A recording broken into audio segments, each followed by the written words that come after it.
Yep, brilliant. All right. Hello, everybody. I am Fiona. I am your host, I guess, and this is the wonderful Nadia Bhal, who is a consultant gynecologist in Wales. And for those who don't know who I am and the reason why I'm doing this, I run a thing called Harley Street Emporium. I'm a journalist. I've got about 20 years in health writing, and before that, I used to work for the Australian Broadcasting Corporation, and I've written for the Lancet and Australian magazines that go to doctors and things like that. So that is why we're doing this because Nadia is brilliant and I run this thing that is concentrating quite heavily on menopause and women's health. So there you go. Shall we start, Nadia? And I guess the obvious place to start, I guess, is really what is normal when it comes to bladder function, so we know what isn't normal. Right. Oh, okay. Well, you caught me off there. So I'll just give you a little bit of a background about me and why I started with this. So the first patient I saw as a registrar, so I've been working in the NHS now for nearly 24 years. And the very first patient I saw, the first day I started with obstetrics and gynecology, was a 78-year-old woman who'd had close to 10 procedures to try and maintain continence. She had gone through, I mean, it was like a walking textbook, and it just really kind of gained my interest. And she'd reached a point where people were saying that this was it. There was nothing more that can be done. And she was a lovely lady. She was 78. She smoked about 20 to 30 cigarettes a day, but she had a very active sex life, very fit, lots of grandchildren, lots of children. And that just really struck me. So that was in 99. Fast forward now to 20 years later. And that's all I've done throughout my whole career is look after and help women with incontinence, prolapse, anything related to discomfort, because I feel that it's a condition which is associated with a heavy stigma, especially coming from the Middle East. A lot of women in the Middle East don't actually talk about it, but you can smell the urine. Like a lot of my family members, and I'd say to my mum, I can smell you, and tell them, to come and talk to me. So I just feel that it's a very, very common condition. So incontinence, I mean, we all know what continence is. Continence is where we're able to control our bladder. So the general bladder can take up to 400 mils. So if you're looking at a bladder capacity, let's start with that. So as we are children, we should be able to maintain continence by about the age of 1 year to 1.5 years. And that should contain throughout our life where we're able to maintain continence.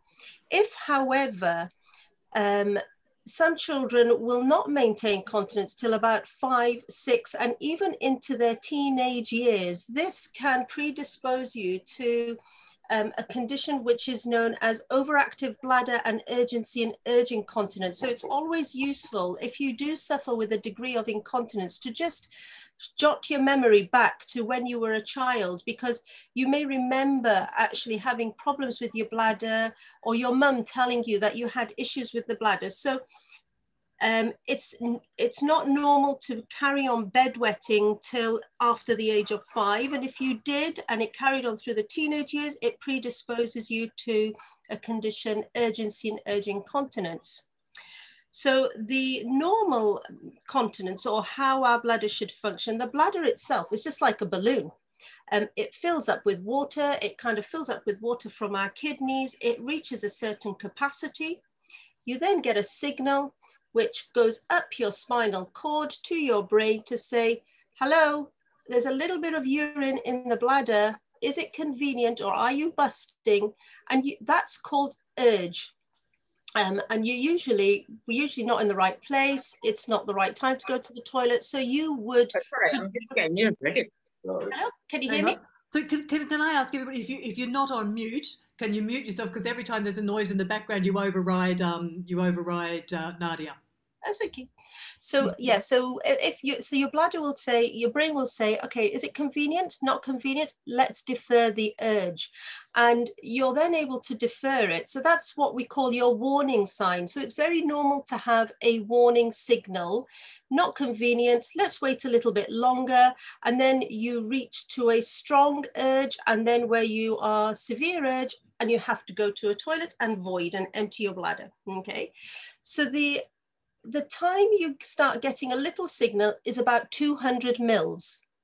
So the reason why I'm mentioning this, because later on when we talk about bladder diaries, which you can do yourself, you can get a very good idea about your own bladder function. So we start getting a signal about 200 mils, which is about, I don't know, about half the size of this cup, okay? As the bladder starts to fill, we reach about 400 mils, you start getting a stronger urge. And you're thinking, right, I need to find a toilet now. I need to start getting to a loo. And by about 500 to 600 mils, that's your normal void, okay? And you would empty your bladder, and hopefully you would empty to completion. So the normal thing is that you have a nice, good, strong flow. In female toilets, we can always hear the women who are in the toilets next to us. It should be nice long flow, finish, maybe a little couple of dribbles, wipe, and that's it. Okay, so the normal is 200 mils, you get a bit of a warning, 400 mils, you start busting, 500, 600 mils, you need to empty your bladder, okay? And the time interval between, so so the time interval, rotation? The time interval between emptying your bladder to becoming full again should be roughly about 4 to 6 hours. That's providing you're drinking a normal amount of fluid. So of course, because the bladder is very closely linked to how much we actually drink, it's always useful to look how much are you actually drinking. So the normal, the correct amount of fluids we actually need for our bodies depends on our body weight. And so working in kilograms, which is what most medical kind of what we do, is the formula is 24 mils per kilogram. So if you are an adult that weighs 100 kilograms, which is quite a big adult, most of us are around anywhere between 60 to 70. So if you're 100 kilograms, your bladder needs, in order for it to be healthy, 2.4 liters of fluid a day. Okay, now if you are 50 kilograms, which is half that amount, then obviously you're going to need about 1.2 liters. So that thing of people saying, you know, you can never get enough fluids. Well, actually you can, because if you start over drinking and you're drinking more than what your body actually requires, you are going to be voiding a lot more. And I mean, it's very common in Wales. Everybody loves tea. I mean, if the aliens dropped in your garden, they'd be asking if they want a cup of tea. So I met a lady once who was drinking 6 liters of tea a day, 6 liters. And she came to see me because of incontinence. And so all we did was we gave her a bladder diary, and I can send Fiona a copy of a bladder diary if you want to get one, or if you don't mind paying, you can pay $2.99 for the Squeezy app, which is an app which is NHS endorsed. You can download it on your phone, and that will give you a bladder diary, which you can actually fill digitally on your phone, and then you can actually print it off. You can send it to your doctor. You can take it with you if you're going to go and see your GP, or you can even take it with you if you're going to see your consultant. I think the link to the Squeezy app is actually in one of those articles that I sent out with the email, the one about the physio and the pelvic floor. I think there's a link in that to the Squeezy app. Yeah, and also the Bladder and Bowel Foundation, they also recommend the Squeezy app. So it's really good. I mean, I downloaded it on my phone. I mean, I am getting to an age where I'm starting to get some bladder issues, which is probably kind of with the menopause, but the Squeezy app, you can see it here. I don't know if you can see it on my screen. Yeah. So you've got like a little flower here, and it gives you a bladder diary, how to fill in your bladder diary. It then actually starts you on an exercise plan, because again, the bladder is very closely linked to the pelvic floor. So you can start off with a nice exercise plan, a physiotherapy plan, how to do pelvic floor exercises, especially if you have a degree of stress incontinence. So you asked me, Fiona, about the norm. So the norm is, as I mentioned, to have a bladder which has a bladder capacity of about 500 mils. That's what we like to see. You're voiding every 4 to 6 hours, depending on how much you're drinking, which is why it's useful to know how much should I drink, you know. And then usually we tend to say waking up at night, which is known as nocturia, which again is a common condition that we start to develop as we start getting older. We tend to say 1 time at night for every decade. So after the age of 60, if you're getting up once at night between 60 and 70, that's probably okay. 2 times in your 70s, 3 times in your 80s, you know, and hopefully if we're living longer, you know, maximum of about 4 times in your 90s. So it's not normal to be up 5 to 6 times at night. That's not normal. And the bladder diary will be really useful, because when you fill in a bladder diary, it needs to be filled in over 3 days, ideally in mils. You would have to buy a jug. You take your jug with you into the bathroom, you measure exactly what you're drinking, what you're peeing, and you put it into your diary, and you have to measure exactly what you're drinking. So I tend to say to the ladies I look after, okay, if this is your favorite mug, measure how much does this mug take, or your glass, and then stick to the same glass for the 3 days, and not doing it 3 days when you're probably going to be 3 kind of normal days. Yeah. That makes so sense. that's kind of everything with normality. All right, so then we move into any the questions about that? Okay, so what's not normal is obviously incontinence itself is not normal. So if we start off with what's the most commonest type of incontinence we have, the most commonest type amongst women is stress incontinence. It's got nothing to do with your mental state or your emotional state. It's purely stress, as in pressure or putting tension and stress on your pelvic floor. And that could be jumping, sneezing, coughing, sudden movement. You know, some women tell me, I just tripped off the stairs and all the steps and suddenly I leaked. And that's because there's a lack of weakness within the pelvic floor. So stress incontinence is the most commonest type of incontinence amongst women. It can range anywhere up to about 40% of women will have a degree of stress incontinence. Up to 75% of women will leak occasionally after the age of 40. So it's quite common to have occasional leaks now and again, but stress incontinence seems to be the most common. The one that comes after that is mixed. Now, I'll move on to the least common one on its own, which is urge and urge incontinence. So urgency is a term. Am I speaking too fast? No, it's fine. No, okay. No, nothing got really to do with the menopause. There was a question there. So urgency is a term where you have the urgent sensation to void that is difficult to defer. So you get that feeling that you have to void and it's very urgent. You've got a hard time. You may or may not leak.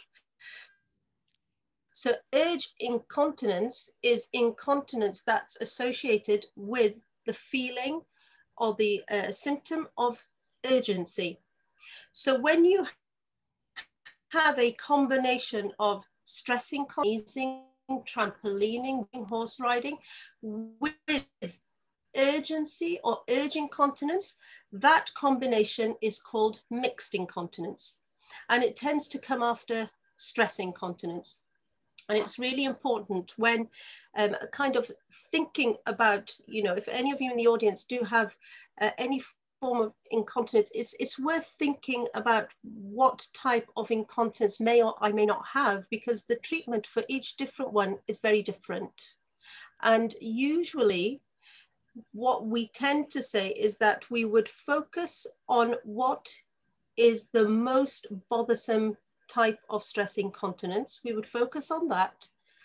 However, most urogynecologists would want to try and treat and get on top of the urgency and the urge incontinence first before kind of going very proactively and thinking about treating the stress incontinence, because any treatment that we recommend surgically for, so say for example, you're a 48-year-old, you're leaking everywhere, you've got a degree of urgency, you've got a degree of stress incontinence, you can't go trampolining, you can't go jumping.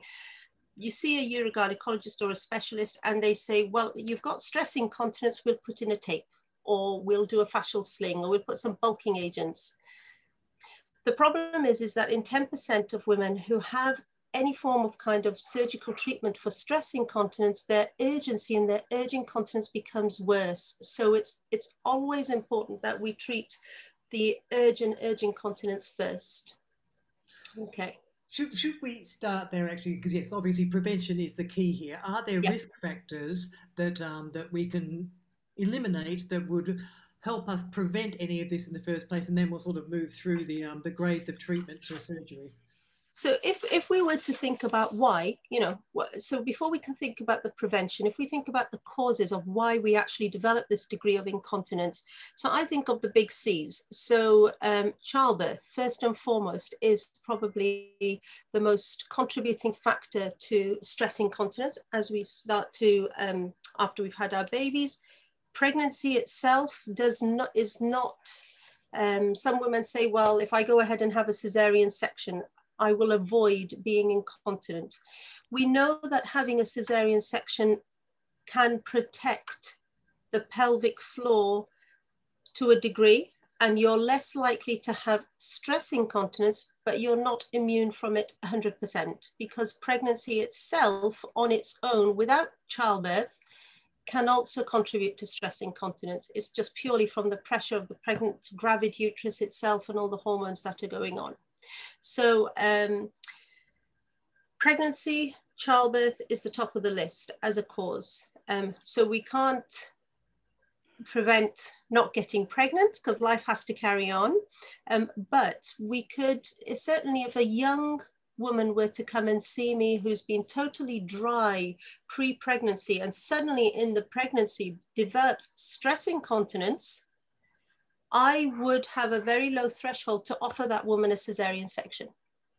And the reason being is because I know that should she go for a vaginal delivery, the chances of her, she may have got a quality of life which was 10 before pregnancy, becomes 5 during pregnancy because she's now incontinent, has a baby vaginally, and suddenly her quality of life goes down to a 1 because she's totally wet post-delivery. So prevention there is probably having a cesarean may help to limit that risk. The second biggest cause of stress incontinence is obesity. And probably obesity is one of the only big modifiable factors that we can do to help reduce the severity of stress incontinence. So the bigger we get, the more pressure we put on the pelvic floor. And as we get bigger, unfortunately, we also store fat in our muscles. So we can't contract the pelvic floor as well because there's little fat globules which are between the muscle layers. So obesity is a large modifiable factor, and according to the NICE guidelines, women who have a BMI over 30 should really be encouraged to lose weight, reach a normal BMI before considering any form of especially aggressive management, especially surgery. So childbirth, pregnancy, obesity, and then as we go through the menopause, for example, hormonal changes, that again has an impact on the pelvic floor, because lack of estrogen can weaken our muscles. As we go through the menopause, we start developing a degree as well of sarcopenia. We lose our testosterone. Our testosterone kind of doesn't help. We start losing our muscle mass. And so hormone changes will contribute to that.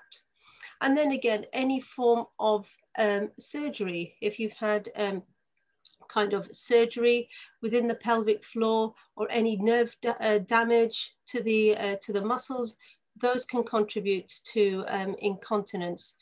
Now, with regards to urgency and urge incontinence, this is a completely different pathway. So with urgency, there are abnormal signals that are going from the bladder to the brain. So if you were to fill in your bladder diary, I've seen bladder diaries where some women have literally had 20 mils of urine in their bladder. I mean, that's nothing. That's like two dinner tablespoons. Yeah, or a tablespoon of urine. Now, what happens there is the urine comes into the bladder, it sends an abnormal message up to the brain to say, oh, there's urine here, we need to go. So of course, you go to the toilet to try and void, you pass about 20 mils, but the bladder still isn't comfortable. So it starts contracting. So the muscles in the bladder wall start becoming bulky. So you get bulky muscles, which is what we call, kind of in a medical term, is trabeculations. So the muscle, so when I do a cystoscopy and you look inside the bladder, it's got all these crisscross tram lines, which are actually the bladder muscles are getting thickened, and because it's trying to squeeze this urine out. Any form of nerve damage, so especially if you've had like spinal surgery, or you've got a disc prolapse, or worse still, like a cauda equina, which is where you get a prolapse right down at the bottom of your spine, that can have a function on your bladder and your bowels. So fecal incontinence, bladder incontinence. If somebody's got a disorder like MS, so multiple sclerosis, any kind of disease within the spinal column, that can lead to a degree of what we call a neurogenic bladder. So anything that involves our nervous system, especially our spinal cords or the centers in our brain, if they're affected by MS, they can have an impact on the bladder, leading to this urge incontinence, a very muscular, trabeculated bladder that doesn't like to hold a lot of urine in it. Okay. And the other issue is psychological. So we get into the habit. So when we're children, our mothers will always say to us, right, quickly go to the bathroom, go to the toilet before we get in the car.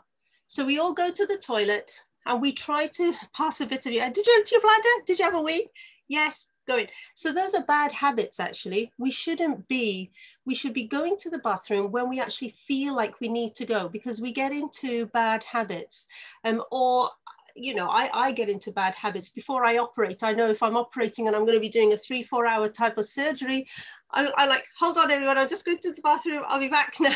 I don't need to go. That's not surprising if you're going to be operating. I mean, today you operated for 7 hours, for God's sake, you must have a bladder of steel. I guess the question out of that is can you retrain these bad habits and extend that period of time? Yeah, so coming on to, so those were all the causes. We've gone through the kind of what's the normality, what's the different types of incontinence, what are the main reasons why we become incontinent.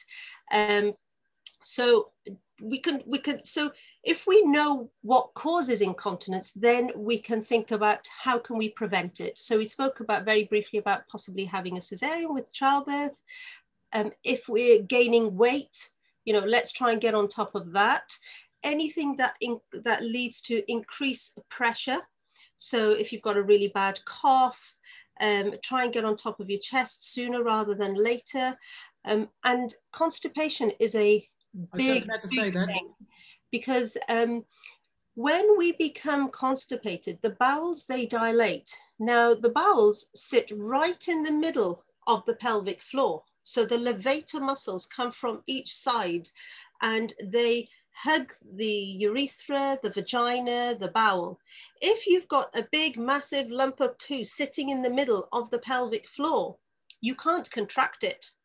So you can't actually, when you feel like you need to have a wee, you can't, or you're going to leak, you can't do the knack. The knack is contracting the pelvic floor at a time when you need it. So you're going to sneeze, you want to do the knack to hold everything in, but if you've got a weakness in the pelvic floor, or you've got something that's stopping it from contracting properly, then that is going to make things worse. So constipation is a massive, massive issue that I've noticed. You know, I don't know whether it's our diet, but certainly in the UK, I've worked in the Middle East before, so there's a big difference. We don't drink enough water. I think that's a big one. If you genuinely put your hand on your heart and say how much water you drink, I'm not going to lie. You know, I drink about 7 or 8 cups of coffee a day, maybe 2 cups of tea, and maybe 1 cup of water. You know, we're not good water drinkers, but we do need water for our bowel.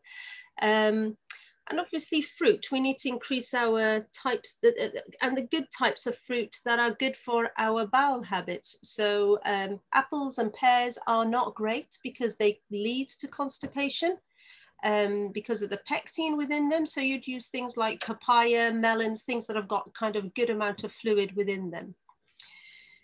Yeah, so that's kind of just a little bit about prevention. What about smoking? That's another risk factor that people say as well for bladder issues, that, you know, stop smoking.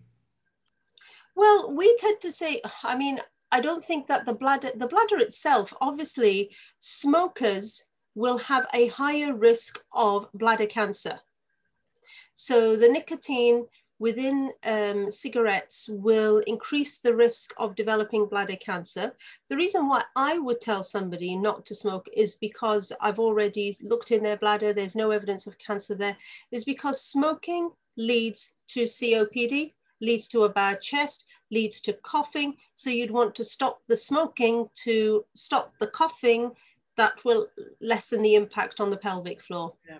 Some of the, I just noticed when I was doing a bit of research today and wandering through various sites, because there seem to be an awful lot of devices, supplements, and God only knows what else on the market that say that they will help you with stress urinary or urge incontinence.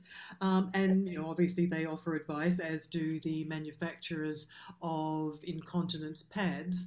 And some of them this really surprised me, because, you know, you're saying we should drink water, and some of them were saying, withhold your fluids, only take tiny sips of water and things like this. Is there any logic to drinking small amounts? So, because I would imagine that if you had quite bad incontinence, you would be very tempted to stop drinking. But could that be actually a very dangerous thing to do?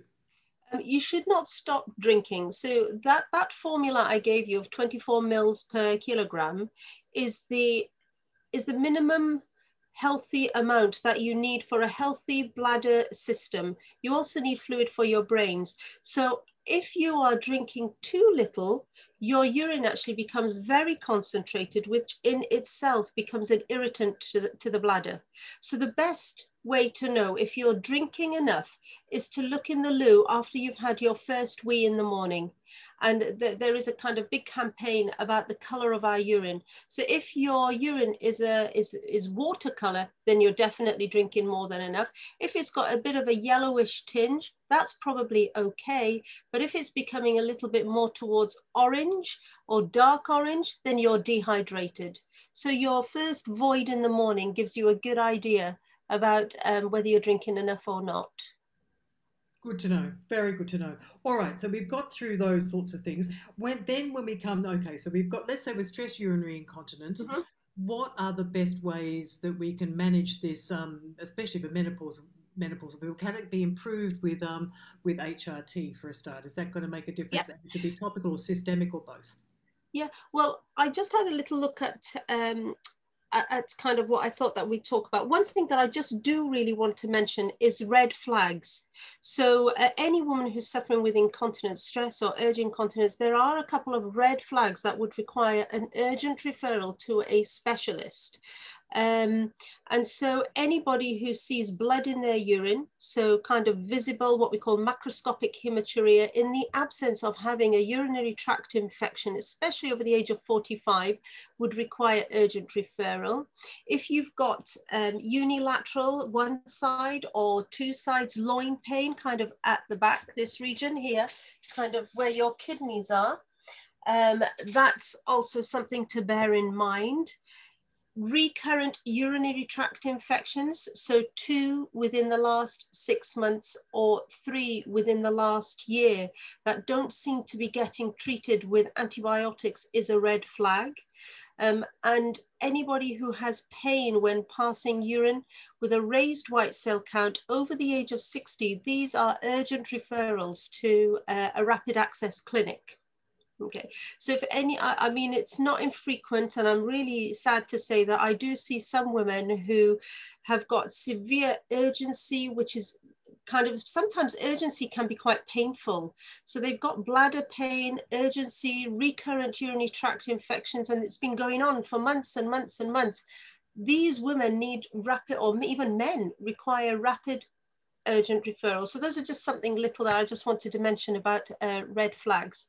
In terms of treatments, okay, so as most urogynecologists, GPs, we all kind of go according to the NICE guideline, and the first top of the list is any form of incontinence should be kind of treated with a conservative management first.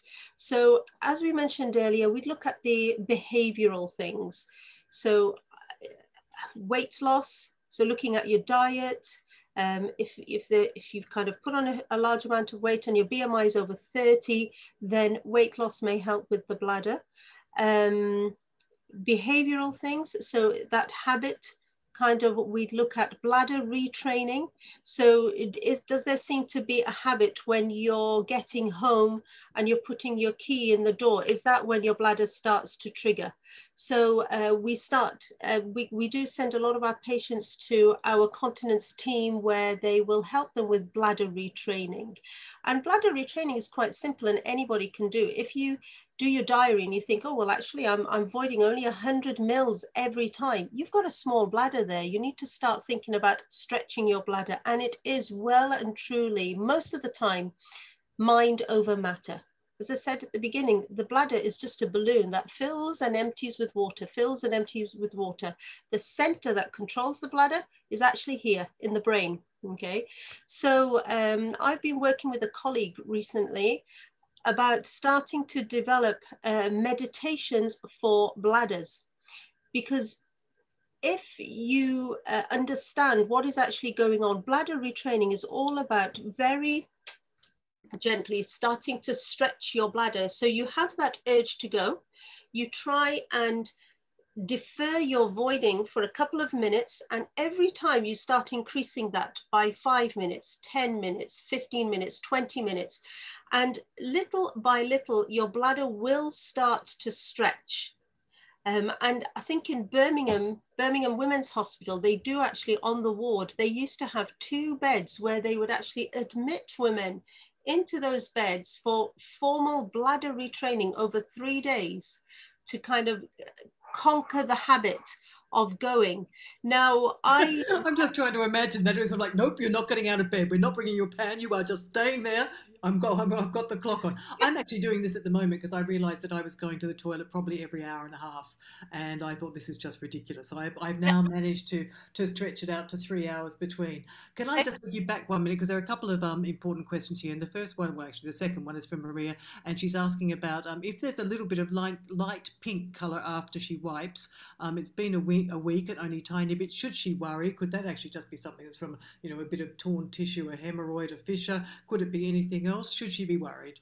Pink loss from the bladder for the last week. First and foremost, I'd get your urine tested. Make sure that you haven't got a little bit of a UTI, because a UTI is a commonest cause for kind of pinkish tinge or hematuria? Are you leaving it too long before you empty your bladder?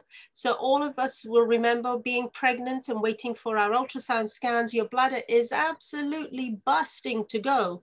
And when they dipstick your wee at the end, there's a little bit of blood in it. That's not uncommon because you have actually stretched your bladder more than what you should. So I would also be mindful of the age. So if this lady is postmenopausal and has a pinkish loss, we need to make sure, is it coming from the vagina, you know, which is tinging the urine to make it a bit pink. So I would be kind of a bit mindful and wear a little pad, because if that pad, in the absence of wiping, is a bit pink or red, then that requires an urgent referral to be seen, to have a scan and make sure that the uterus is normal, or that there could be a bit of vaginal atrophy. So the other thing that can cause a little bit of pink coloring is if there's a little bit of a urethral caruncle. So where the, which is a sign of the menopause, lack of estrogen, the little tube from the bladder, which is exposed to the outside, the mucosa starts to prolapse outwards and it looks like a little cherry there. That's lack of estrogen. And so sometimes some estrogen therapy.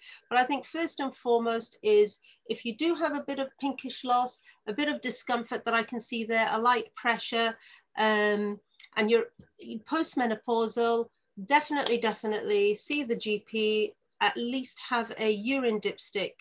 And if there's no blood there and you've continued to have a pink loss, then I'd recommend an ultrasound scan to make sure that the womb is normal. All right, and let me ask the other question too. It's very similar to Victoria's question there. And it was a lady sent one in before asking, could we ask this? And similar age group, in 60s, on HRT, says just the bladder has sort of started now to not completely empty. Is that, should she be worried, or is that just a sort of natural part of being menopausal? Well, first of all, I'd ask, what do you mean that the bladder's not complete emptying? Is that because you don't feel that your bladder's emptied completely? So you've always got a little bit of a pressure there within the suprapubic area? Or is it when you stand up and you start dribbling? Because standing up and starting to dribble and having to sit down again, which is what we call double voiding, is a sign of an overactive bladder. Okay, if you've emptied your bladder and you feel, oh, I don't think I've emptied it completely, that could be sign of a prolapse. So a cystocele, a weakness in the anterior wall of the vagina where you're not emptying your bladder completely, and that would just sometimes require having a pessary for the treatment of prolapse, and that helps to help you complete your bladder emptying. Which of course is tomorrow's topic. And yes, and going back to poor Victoria up here, who's been waiting for a long time, should she be worried then at the age of sort of in the early 50s, in the age of 60, at the beginning of nocturia, based on normal menopause, age of 51, or other factors? So basically, yes, I suppose you mentioned it before, didn't you, with the once or twice up a night per decade would be considered relatively normal. Yeah. So what I mean, as we get older, sadly, the bladder control centers in our brains start to decline and our bladders start becoming smaller. Everything just goes downhill, isn't it, sometimes as we get older. So waking, I think if it comes on suddenly, that's slightly different. So if somebody is perfectly well, fine, in their 70s or even 80s, and then all of a sudden their bladder function is changing and they're getting up quite a lot at night, then the bladder diary is really useful, because what we'd be looking for, nocturia is going to sleep, your bladder wakes you up, and then it's preceded and postceded by sleep. That's nocturia. Nocturnal polyuria is slightly different, and that can also happen where, so we see this quite commonly in the elderly, where, you know, you're sedentary most of the day. You go to the loo, come back, sit down, watch TV, and then go to bed at night, and you're up and forth all night, back and forth to the loo. A bladder diary would help us see how much are you passing at night? Because if you're passing more than 1/3 of your urine volume at night, that's abnormal. And that could be a sign of an underlying heart condition, kidney condition, or just poor bladder clear out. So kind of just nocturnal polyuria. So a bladder diary is really useful to see that. And when would we count the amount of urine at night? So you have to fall into sleep first. You then get up at night. I know it's a bit of a pain, but you measure your wee, and then that nocturnal polyuria would include the first void of the morning as well. So if you're back and forth all night, and then you've kind of been weeing 100 here, 100 here, 100 here, and that's about 300, 400, and then you have a void of about 300 in the morning, your first void, that total amount is part of your nighttime void. And if that is more than 1/3 of your daily voiding, then it would require further investigation. That must be so annoying for people to have to get up that many times in the night. That would drive me nuts. Mary is asking here, does the amount of daily liquid intake include tea and coffee? Because this is, yes, one of the things that you're avoiding tea and coffee, avoiding too much alcohol, all of those sorts of things. I'm like you, I live on tea. I probably have 6 cups a day and 1 cup of water. So, yes, does it have to be non-caffeinated? So my mantra is that we should be happy living. Okay, there's no point in us not drinking or not doing the things that we totally enjoy and going to the grave. Okay, I love coffee, and although I tell people not to drink coffee, if you can't do without it, because it's my favorite drink of the day, I wake up by, Fiona knows, I wake up by 4:45 every morning. I do my yoga, I do my meditation. 6 o'clock, I'm having a jug of coffee. 7 o'clock, another jug of coffee. But I do stop my coffee intake by 1 o'clock in the afternoon. And so I would have the rest of my drinks after 1 p.m. So if you like your caffeinated drinks, don't go without. You know, you have to live and be happy. So drink your caffeinated in the morning, set yourself a time limit, and then go for decaffeinated after that. And yes, I think, Mary, your tea and coffee fluid intake does count within your daily budget of fluid intake. But the reality is that there is nothing better for our bladders than water. You know, it's the best thing to drink. And if you're not a big water drinker, just maybe drink it a bit warm rather than cold.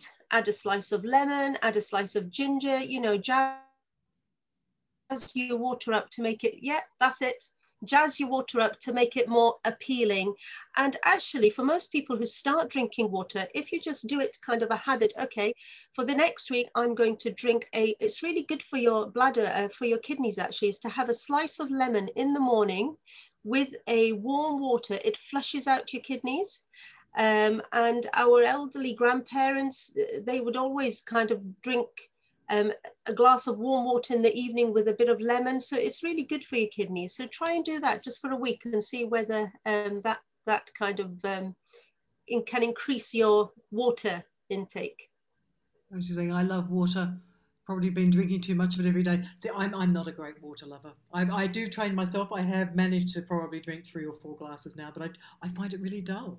But there you go. There you go. Each to their own. So now, where were we? We were up to the conservative management. So we've all right. So we've looked after our weight. We've looked after our constipation. We've looked after those sorts of things. Are there? I guess is the next level up from that. So conservative management. So moving up from there, if we were looking at stress incontinence, then physiotherapy. If you can't get to see your physiotherapist in your hospital, I think it's a good investment to see a good physiotherapist to give you a good assessment of the pelvic floor, see what's happening, because even though we think we know that we're doing the pelvic floor exercises properly, it's not until a physiotherapist actually examines you and tells you which group of muscles need to be contracted. And indeed, not all women will actually benefit from pelvic floor exercises. Some women have got what we call a hypertonic pelvic floor, so it's actually really contracted. but they've still got stress incontinence. And what those women need to learn is how to relax the pelvic floor and then tighten the correct group of muscles. So pelvic floor exercises, as I said, the weight loss, and then we've got some of the vaginal aids that help with stress incontinence. So NICE guideline doesn't recommend using vaginal aids as straight off. But if you are struggling and you don't really want to think about surgery, because at the end of the day, the ultimate treatment for stress incontinence is actually surgery. Okay, but you could consider something like this. So this is a continence ring there.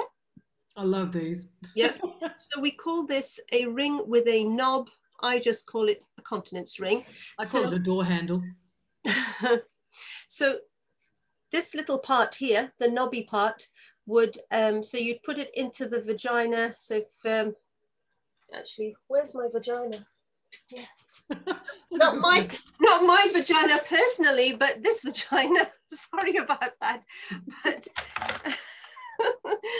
so this would kind of pop into the vagina that way. It is huge, I have to say. That is an enormous thing. What? This? Yeah. This is not really big. And so here, I don't know if you can see, you would, yeah, so you'd see the ring would sit behind the cervix. So a lot of women who are self-managing with their ring pessaries or continence ring, the ring has to sit behind the cervix. So this is the uterus here, this red thing here. And come down, here's the cervix. So you can see the ring is sitting behind the cervix. Now, if the ring, let me just kind of take this out here. If the ring kind of sits and goes above the cervix, it'll be painful. Or indeed, if it hits the cervix, it won't sit comfortable. You try to kind of move your pelvic floor around. So, but what I'm trying to say is that the knob needs to be sitting underneath the urethra. And then when you cough or you sneeze or you jump suddenly, the little knobby bit will go up and close the urethra, okay? Oh, clever. There's also this one, which is urista. This has come out. These are little cones. There's different sizes. You've got a medium, small, and large. And you put this in, and it's like a plug. You put this into the vagina, and it kind of sits in the vagina like that. Yeah, you can just see there. So yeah, it sits inside the vagina, and that helps to close the urethra when you cough, jump, or sneeze. And there's other ones like inco-stress as well. I'm guessing you have to take these out when you have sex. You're not leaving them in there all the time. But actually, the ring pessary, these ones, some of my patients, they have sex with this in. Okay, because what happens is it doesn't sit like that in the vagina. It actually sits like that. So when the penis comes in, it kind of goes like that. So it kind of it doesn't always hit the ring. Okay. I was about to say get smacked on the head, but I won't. Yeah, it's a bit like the, where's my other books stuff I got here? It's a bit like the E-string pessary as well.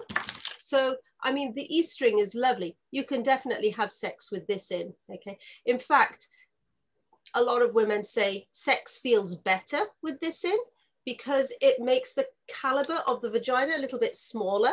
So things feel a little bit tighter. So you can have sex with those in. So you've kind of had vaginal devices. You've got the inco-stress as well, which you can buy. This sits in the vagina, especially at night. And it's like a cone. So it kind of as well helps to tone up the pelvic floor. Now, if these don't work, conservative management doesn't work. You've done your pelvic floor exercises and you've done your conservative management. The next step up would to do urodynamics, which is a formal diagnosis of the of your condition. NICE says you don't have to have urodynamics if you've only got stress incontinence, but in practice, we hardly ever see women who only have stress incontinence. And as I mentioned before, if we go ahead and do surgical treatment and we've missed an underlying urgency in urge incontinence, that could potentially make it a lot worse. So we've had urodynamics and we've decided that we're going to go for surgery. Then what most people would recommend now is kind of first line is bulking agents, something called Bulkamed. And this can be done with you being awake or put to sleep. And we would inject an agent we'd come in cystoscopically into the urethra and inject an agent to bulk up the urethra. So when you cough or sneeze, it closes down. And then after that, we would be moving on to more kind of more major surgery, like fascial slings. We no longer do TVTs. Very, very few urogynecologists now put mesh in. So we'd use your own tissue. For example, we'd harvest some tissue from your tummy, from the wall of your tummy, and put that sling in. Okay. Looking at the conservative management for urge incontinence, as I mentioned, bladder retraining is crucial. Behavioral therapy, breathing. You know, I personally started to develop OAB last year, and I noticed every 10 minutes I felt like I needed to go. I just started to breathe. I'd sit down and I would breathe through the bladder contractions, and little by little, I'm really pleased to say that my bladder capacity has definitely improved. So I think, being a woman myself, going through the menopause, I'm trialing and testing everything on myself. So I've got an E-string pessary in, which is fab, you know, and estrogen. So estrogen therapy will really help with the bladder, especially if it's urge incontinence. Re-estrogenizing the tissues really helps. So whether that's with creams or with an E-string pessary. Interestingly, oral HRT, so oral estrogen, increases your risk of stress incontinence. So it's not uncommon that I'll see women who've started on oral HRT and develop stress incontinence. And I don't really know exactly what the link is, but it's not uncommon to see that. Wow, that's really interesting. I've never heard that before. Is that because most of the oral HRT are synthetic, whereas the transdermal and would be body identical? Do you think there's any difference? Are they? I'm not too sure. I haven't really gone into why, but I do know that women on systemic HRT orally it'll worsen their stress incontinence. So it's something to bear in mind. There's a lot of medication as well. So doxazosin, an antihypertensive, can lead to worsening of stress incontinence. So I tend to write to the GPs if they're on that. And then I don't know if any of you've heard of duloxetine. Duloxetine is also an antidepressant, which is called Cymbalta. Now it's the same drug. Cymbalta is an antidepressant, but for some women, we will use duloxetine, especially if they cannot have surgery. They're at their wits' end. And they've tried everything and they've still got stress incontinence. We'll consider duloxetine, which is medical treatment for the stress incontinence. Now, with regards to the urgency and the urge incontinence, as I mentioned, topical estrogen is good. You can use creams, pessaries, rings. And if all of that with the bladder retraining doesn't work, then you could consider tibial nerve stimulation, which is like acupuncture. You put a needle behind the ankle and we stimulate the nerves that go towards the bladder, which relax the bladder.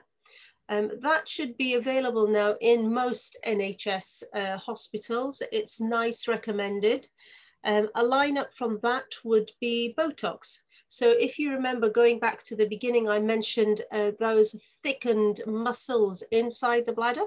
So if all treatments have failed, then we'd consider putting Botox into those muscles cystoscopically, and that paralyzes the muscle and allows then the bladder to stretch, especially women or men who've got what we call a neurogenic bladder. So they've got multiple sclerosis, or they've had spinal cord injuries, then their bladders are tiny and shrunk. And so what we need to try and help to allow the bladder to stretch a little bit. So we'll put Botox into the bladder. There is also SNS. So anybody who also has a degree of fecal incontinence, SNS will help for both the bladder and the fecal incontinence, as well as... What does SNS stand for? Sacral nerve stimulation. So we've got the posterior tibial nerve stimulation, which is like the acupuncture needle, and sacral nerve stimulation is where we put little electrodes into the spine and we kind of stimulate the bladder from above, whereas posterior tibial nerve is kind of stimulating the bladder from below. And then failing that, you've got obviously more major surgeries, which are very uncommon. Let me take you back for a second, because Maria is just asking here, are there any alternatives to vaginal creams that could be used? I know there's a lot of vaginal moisturizers and things on the market at the moment, but I guess that the whole point of the estrogen is that it estrogenizes the tissue. Yeah, so yes. It gives strength to the wall, whereas the moisturizer would be better for lubrication. But is there anything else that could be used if you couldn't use a vaginal estrogen cream? Well, I don't think there's much women now who cannot use vaginal estrogen. Even women who've had breast cancer, we tend to use estrogen because we know that estrogen alone doesn't really increase the risk of breast cancer. So if you're looking at anything specifically for the bladder, there are treatments that, I mean, sometimes recurrent urinary tract infections with painful bladder can overlap with overactive bladder symptoms. So sometimes Botox helps for these. There used to be bladder installation therapy where we put treatment into the bladder once a week for 6 weeks and then maintenance doses. Now that's available by tablet form called Elmiron, and that helps to kind of give you a completely brand new layer of the bladder, inner layer of the bladder. So in terms of what can we put in the vagina to help with the bladder, really what we can do is really just the estrogen cream. That tends to help. All right. And the more novel treatments that are out there now, so you know, things like laser therapy. There's going to be a new NICE guideline that's going to come out about using laser for stress incontinence and bladder kind of vaginal atrophy. And I work with radio frequency. And that has shown good results as well for overactive bladder, as well as for mild degree of stress incontinence. And just I want to mention before we finish, in case anybody does suffer with incontinence, these are really lovely underwear that I found, which look quite nice actually.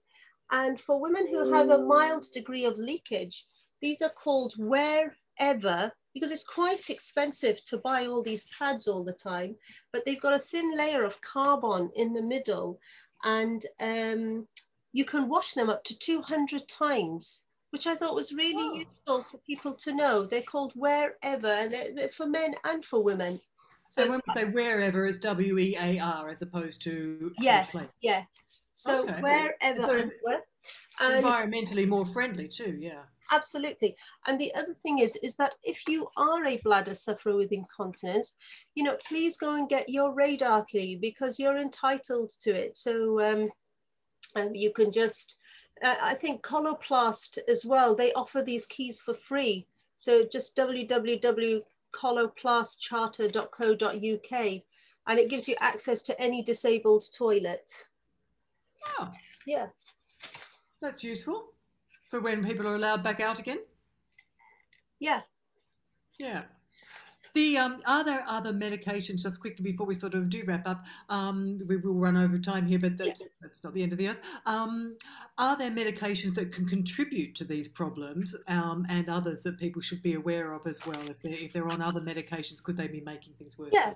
So alcohol, top of the list. So, and you know, alcohol does impact on our bladder function, especially if it's beer. That kind of is a big one. Antidepressants, sedatives. Some of these actually lead to not being able to pass water easily. So it's always worth looking at what are you taking? Now, in my practice, what I've seen in my patients, and I think that there is a link, and I think I'm going to have to research this, is antacids. People who take antacids like omeprazole, ranitidine, Gaviscon have massive problems with their bladder. They also have massive problems with their bowel. And I've been talking to a top nutritionist recently, and what they are finding is that our happy hormones are made in our gut. Now, our guts are meant to be acidic. And if we're taking antacids all the time, we are actually allowing bad pathogens to grow, bad microbiomes, which are inhabiting our gut.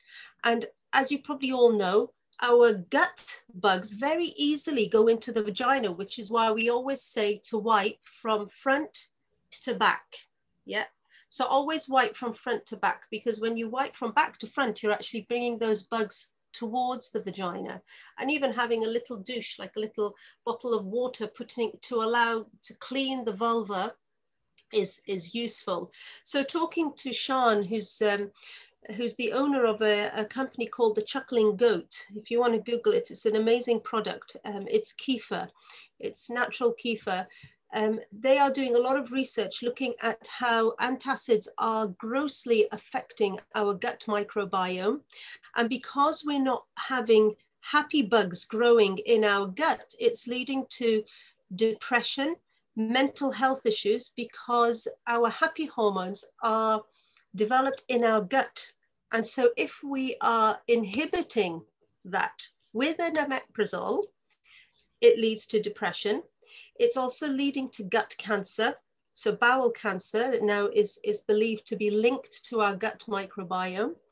And I am honestly of the opinion, and I don't think this has been researched, and I really want to do it myself, is that I find a lot of women on omeprazole have an overactive bladder. And I probably think it's because of the same reason, is that it's being on antacids is affecting the health of the bladder. That's interesting, actually. So I guess you're adding in if you're reliant on those types of drugs for a long period of time, then Yep. perhaps add a probiotic like Simprove or something like that into your diet to keep on, and make sure that you get enough of those prebiotics as well in your diet.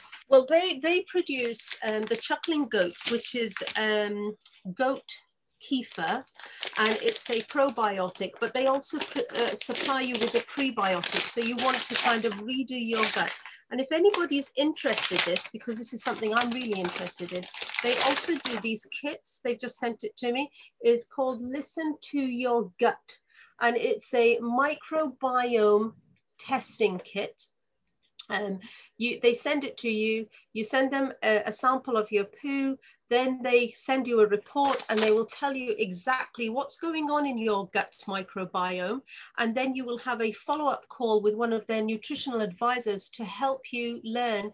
And I mean, the stuff that they're coming out with is phenomenal. Interesting. Yeah, it's again that whole sort of gut brain Okay. axis is it is vastly, it's a huge area, a great new area, and a brilliant area to be looking at. One thing we haven't spoken about, which I did really want to cover, because I just think it's important for everybody to be aware, is that when you have an overactive bladder, the mainstay of treatment is medication. And the top medication that you're going to receive are called anticholinergics, which is oxybutynin, tolterodine, fesoterodine, solifenacine. So there's about 7 drugs. Now, anticholinergics, okay, you want to get your bladder control, you want to get your bladder health under control, but they do have an impact on our cognitive function. And if you are taking these anticholinergics for a very long period of time, They can affect your brain function.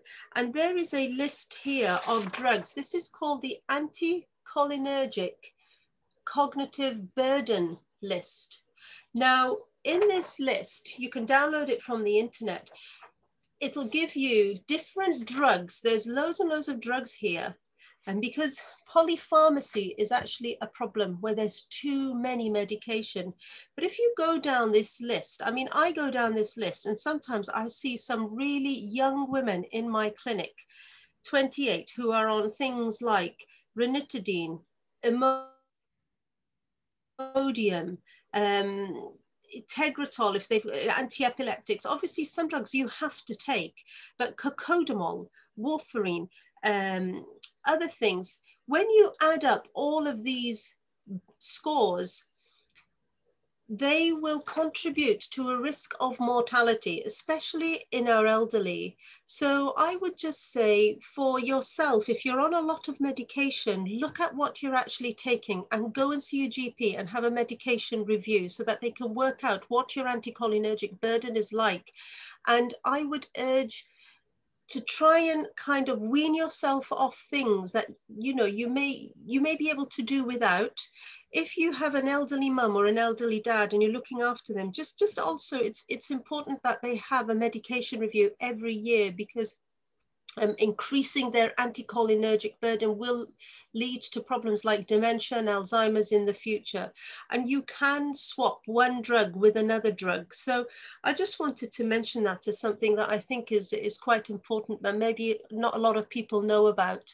There was a lady in America actually who managed to sue a pharmaceutical company because they started her on treatments, different types of treatments, and she gambled her house away, her car away, she gambled all her savings away. And it turned out that the drug that she'd been put on actually caused, one of its side effects was compulsive gambling. Wow, it sort of took that inhibitory response away from her. Yes. Yeah. Yeah. And so, it's important to research what we're taking, because I mean, I'm not in favor of medication. I don't prescribe anything if I can avoid it. I think there's a lot to be said for holistic therapies, alternative therapies, looking at our lifestyles, prevention. I mean, that is my top go-to before I think of something invasive, such as drugs and surgery, even though I love operating. True. So basically then the take-home messages from this are really prevention is well, obviously better than cure.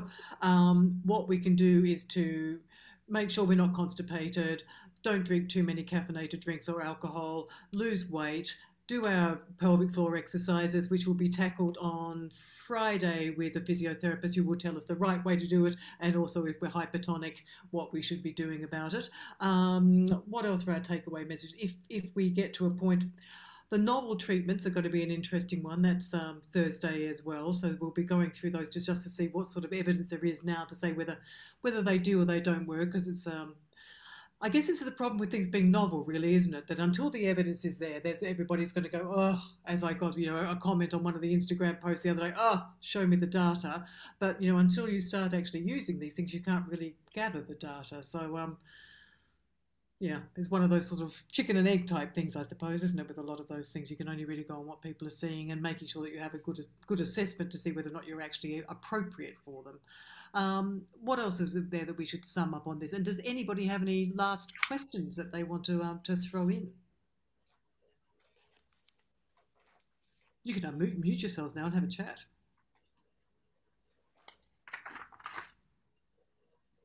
Remaining quiet.